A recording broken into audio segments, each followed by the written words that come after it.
Hi, I've done away with the tie because I think we've done one vid together now, and therefore a bit of informality is allowed. Now, in the last vid, I think we agreed that the most effective strategies exploit the opportunities that the future creates and address the challenges to achieve their visions or desired end states. But to be able to do that, we need to understand a little bit more about alternative futures and the alternative futures that might unfold.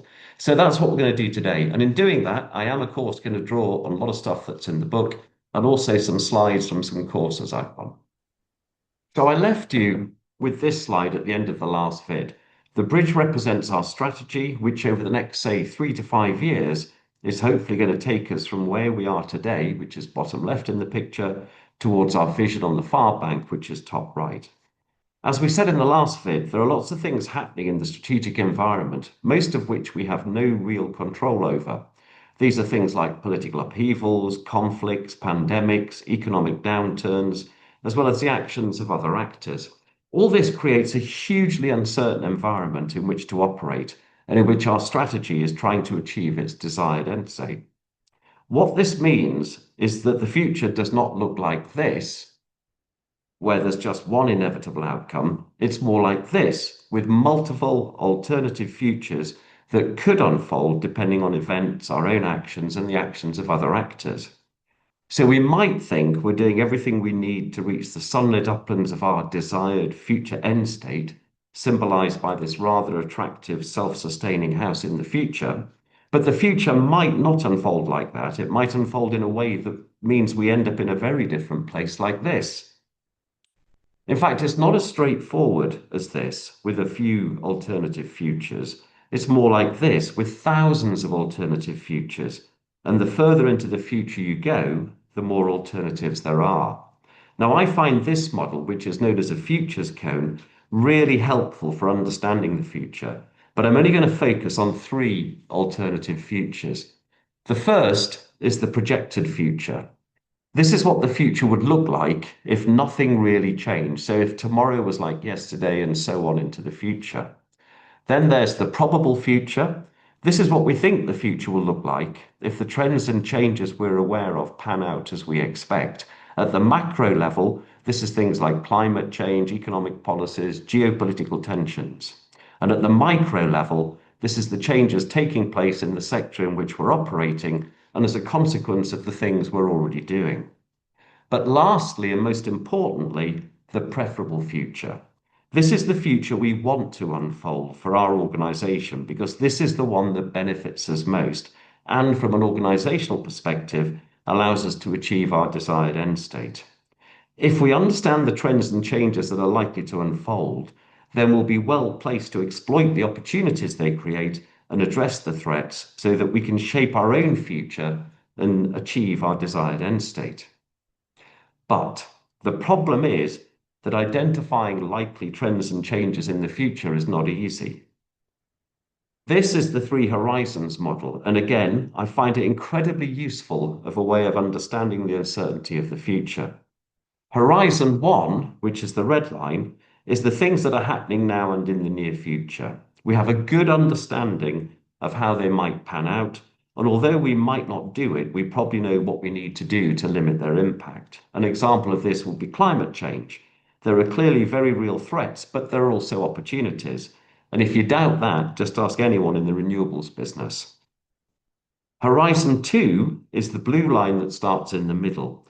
This is things we're aware of, but we don't fully understand how they're going to pan out. And we're not really sure how to limit their impact. And an example of this might be AI. There are clearly threats there, and I don't just mean AI taking over the world, but genuine job losses as people are replaced by AI bots.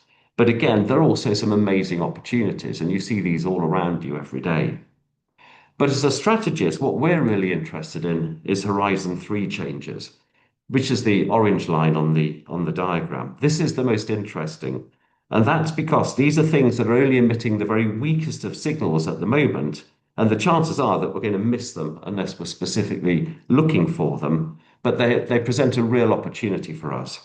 And examples might be the financial crisis of 2008, a few years before it happened, or the COVID pandemic, again, a few years before it happened. A more contemporary example might be Russia invading Ukraine in February 22. To most of us, these changes, though, can look like the Horizon 4 changes on this slide because they appear to come out of nowhere and they take us completely by surprise. But they are really Horizon 3 changes. We just didn't spot them coming. So the reason that these Horizon 3 changes then are of real interest to us is that they offer blue oceans of new opportunity for those who can spot, understand, and then shape and serve the developing trend curve. This table, and I included a similar one in the book, shows the world's top 10 companies by market capitalization as at yesterday. That's the value of all their shares. I would argue that at least five of them, that's the ones in bold, started life in a blue ocean and have grown incredibly quickly.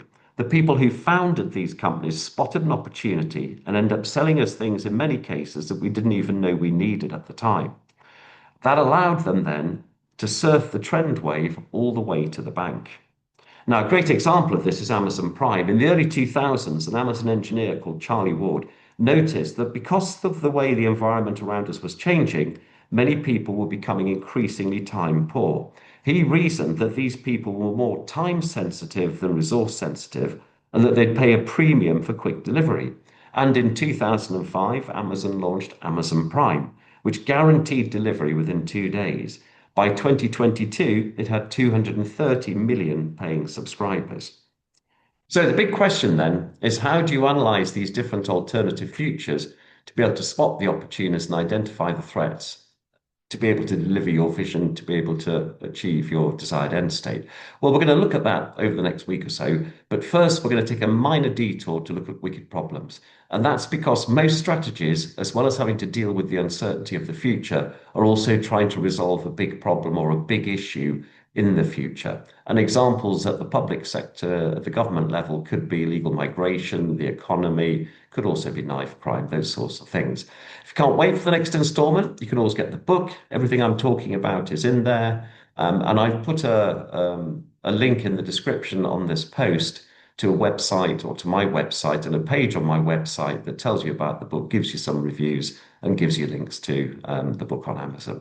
So thank you for joining me. I hope you've enjoyed it. See you next time.